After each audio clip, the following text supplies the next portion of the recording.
Hai guys, welcome to Cerita Channel. Kalau biasanya kita membahas tentang rumah berhantu, gedung berhantu. Nah, kali ini ada yang beda guys. Kita akan membahas tentang seorang putri yang terkenal sangat kejam. Dia memiliki julukan The Bloody Countess.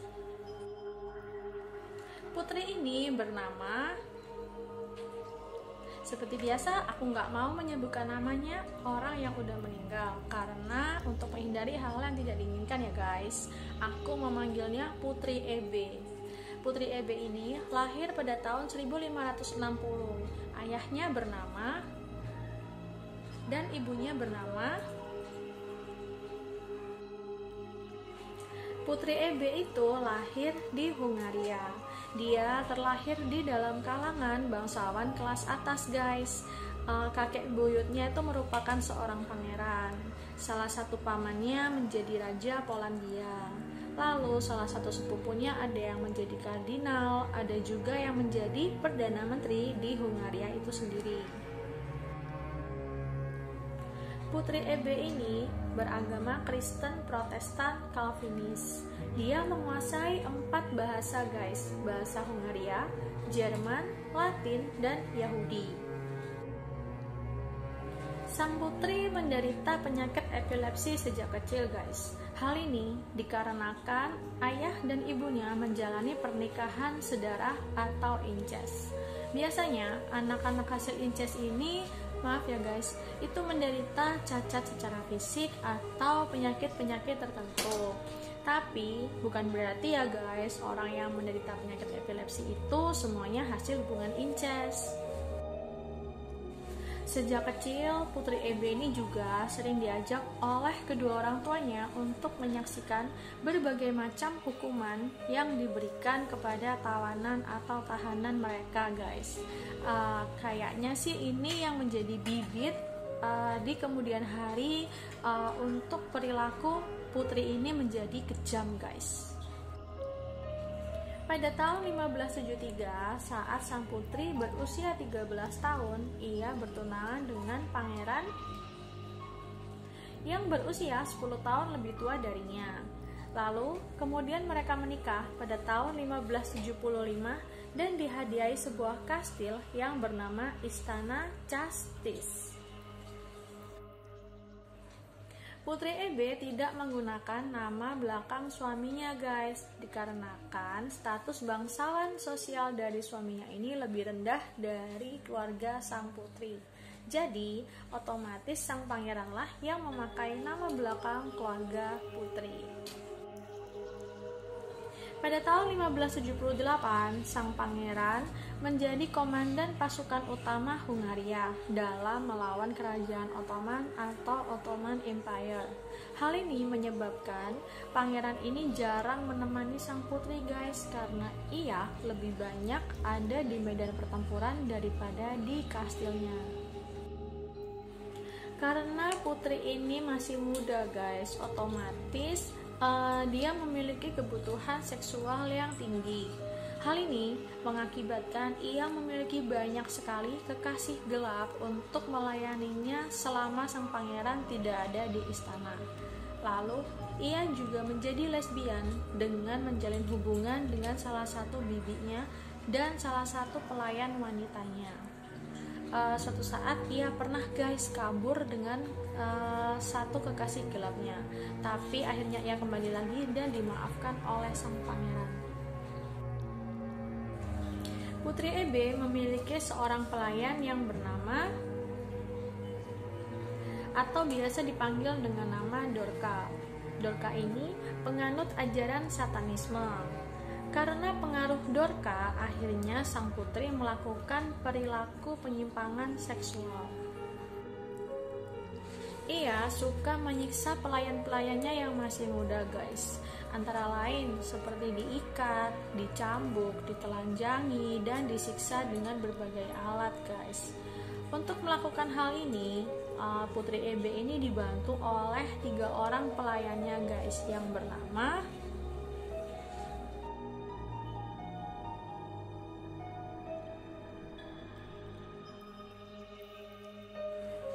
Sang putri dan sang pangeran ini menikah selama 29 tahun.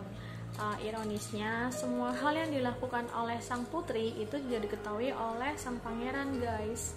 Pada tahun 1601, pangeran ini menderita sakit pada kakinya yang membuat kakinya ini menjadi lemah. Kondisinya makin hari makin memburuk dan akhirnya pada tahun 1603 kakinya menjadi cacat permanen, guys. Dan pada tanggal 4 Januari 1604, sang pangeran akhirnya meninggal dunia. Setelah pangeran meninggal, perilaku sang putri ini bukannya makin membaik, tapi makin ke arah yang lebih buruk dan brutal, guys. Dia ini sangat mengagumi kecantikannya sendiri.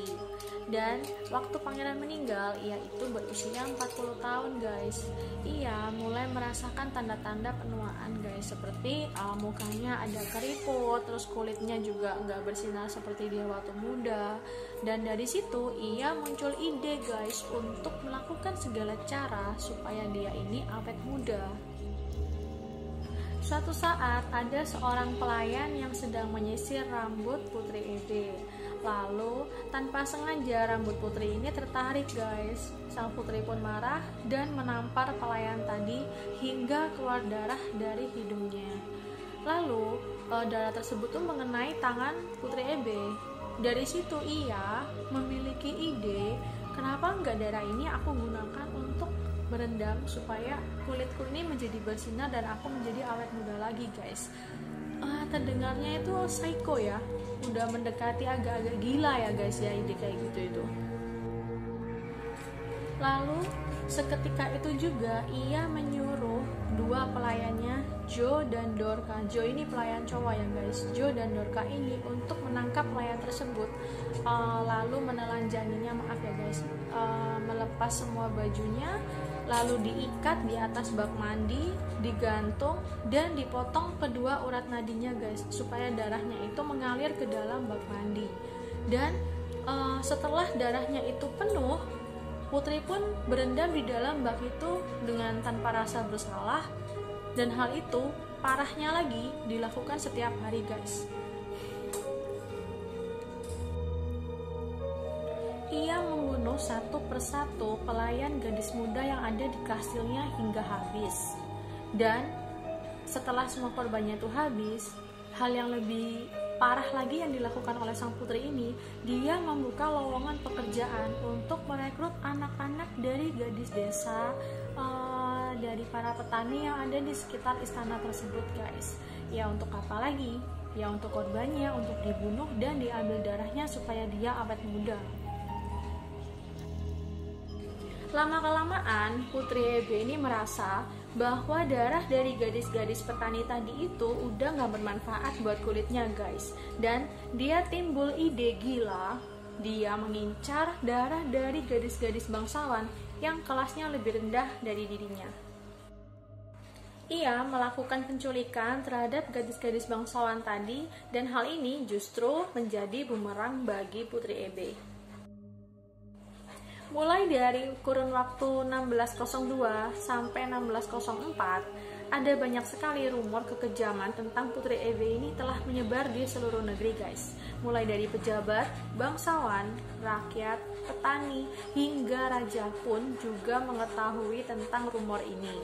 Bahkan di pengadilan pun juga ada banyak keluhan tentang para petani dan para bangsawan yang mencari anak gadis mereka yang hilang. Karena hal tersebut, akhirnya Raja Hungaria saat itu, Raja Matthias II, dia memerintahkan Gheorghe Thurso untuk melakukan penyelidikan dan investigasi tentang rumor ini, guys. Perlu diketahui bahwa Gheorghe Thurso ini merupakan sepupu dari Putri Ebe dan orang kepercayaan dari Pangeran FN, yaitu suami Putri Ebe yang udah meninggal. Jadi sebelum meninggal dulu, pangeran ini mempercayakan Putri Ebe ini ke Gheorghe Thurso, guys, untuk dijaga dan dilindungi. Tapi karena udah dinilai terlalu kejam dan terlalu meresahkan masyarakat, akhirnya Gheorghe Thurso mengikuti perintah raja untuk melakukan penyelidikan terhadap Putri Ebe. Nah, sekarang kita akan menyimak kronologi penangkapan dari Putri Ebe ini. Yang pertama, Maret hingga Juli 1610, Gheorghe Trusov ini memerintahkan anak buahnya untuk mewawancarai 52 saksi, dan 34 diantaranya itu adalah pelayan dari Putri Ebe. Lalu, pada bulan Oktober tahun 1610, Gheorghe Trusov ini mengumpulkan fakta-fakta bahwa kekejaman Putri Ebe ini sangat banyak sekali, guys. Di antaranya, yang pertama, dia suka memasukkan para korbannya ini ke dalam alat yang bernama Iron Maiden. Jadi alat ini berupa satu tabung kayu berisi banyak paku, guys, di dalamnya. Dan orang tersebut dimasukkan ke dalam peti kayu tersebut. Otomatis kan pakunya itu menancap di semua tubuhnya, guys, dan darah itu mengalir. Dia sudah menyiapkan ada satu bak di bawah orang tersebut untuk menampung semua darah yang mengalir. Dan darah inilah yang digunakan untuk Putri Ebe ini berendam, guys. Di samping itu, dia setelah menyiksa korbannya sedemikian rupa, dia membakar korban tersebut dan dipukuli sampai mati dengan tongkat. Yang kedua, seperti yang udah aku jelasin di awal, Putri Ebe ini suka menggantung para korbannya di atas bathtub. Lalu kedua urat nadi dari korban tersebut diiris hingga darahnya tuh mengalir ke atas bathtub, guys, dan digunakan untuk berendam. Dan apa yang terjadi dengan para korbannya ini? Dia menyiram tubuh korbannya ini dengan air es hingga membeku dan meninggal. Yang ketiga, untuk menghilangkan jejak dan supaya menghilangkan bau, jadi Putri Ebe ini menutupi tubuh korbannya dengan madu, guys, supaya kulit-kulit dari para korban tadi itu dimakan oleh serangga. Terus yang kelima yang dilakukan dia, yaitu dia ini kan praktek ajaran satanisme. Dia juga melakukan aksi kanibalisme dengan menggunting bagian-bagian tubuh dari korbannya tersebut, dan menurut rumornya bagian tersebut itu dimakan, guys. Kemudian tanggal 30 Desember 1610, setelah menemukan berbagai macam fakta yang mengerikan, Gheorghe Trusov ini memimpin seluruh anak buahnya untuk melakukan penggeledahan di Kastil Kastice, tempat Putri Ebe ini tinggal. Dan betapa terkejutnya si Gheorghe ini, begitu dia masuk, dia melihat, guys, ada berbagai macam mayat bergelimpangan dari gadis-gadis muda tadi di setiap sudut kastil. Lalu dia juga menemukan di beberapa ruangan itu ada tawanan gadis-gadis muda yang dipersiapkan untuk menjadi korban. Dan lebih parahnya lagi, guys, di basement si Gheorghe ini menemukan ada lebih dari 50 mayat yang sudah mulai membusuk, guys.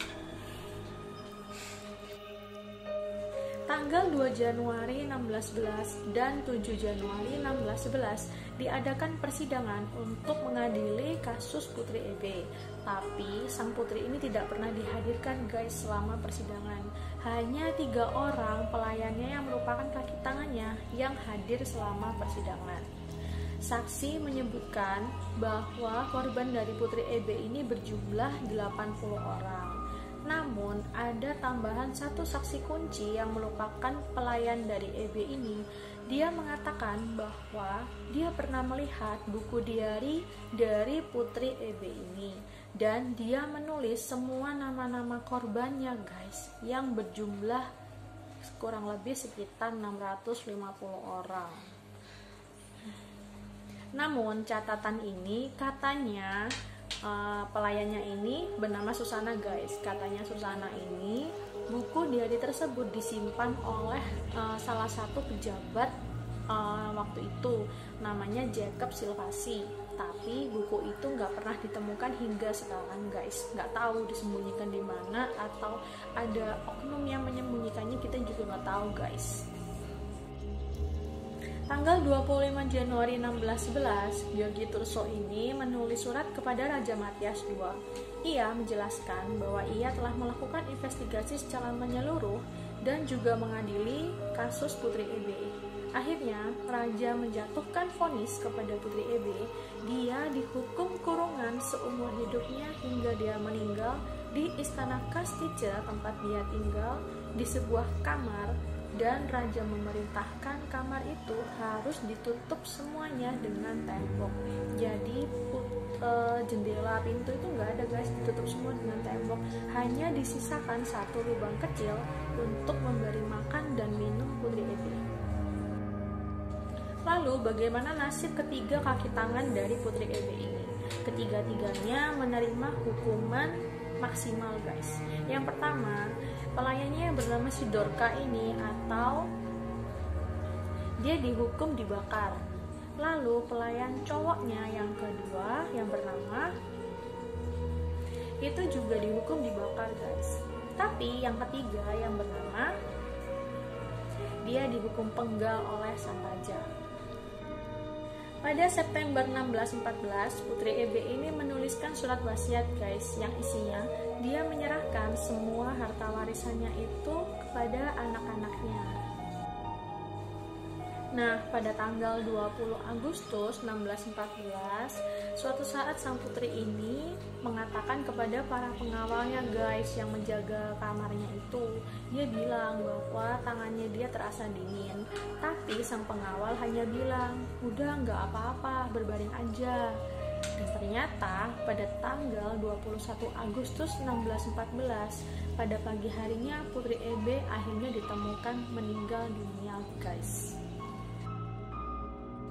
Pada awalnya Putri Ebe ini dimakamkan di gereja Kastica guys. Tapi karena protes warga setempat dan setelah kekejaman yang dilakukannya itu kan udah nggak manusiawi banget guys. Jadi seluruh rakyat Hungaria itu menolak bahwa Putri Ebe itu dimakamkan di sana. Akhirnya keluarga dari Putri Ebe pada tanggal 25 November 1614 memindahkan makam Putri Ebe ini ke tempat yang tidak pernah diketahui hingga sekarang. Oke guys, sekian cerita dari kekejaman Putri Ebe yang terkenal paling sadis sedunia guys. Sampai jumpa di cerita berikutnya. Jangan lupa subscribe, like, nyalain tanda loncengnya supaya kalian tahu ada video berikutnya dari cerita channel. Stay healthy guys, bye-bye.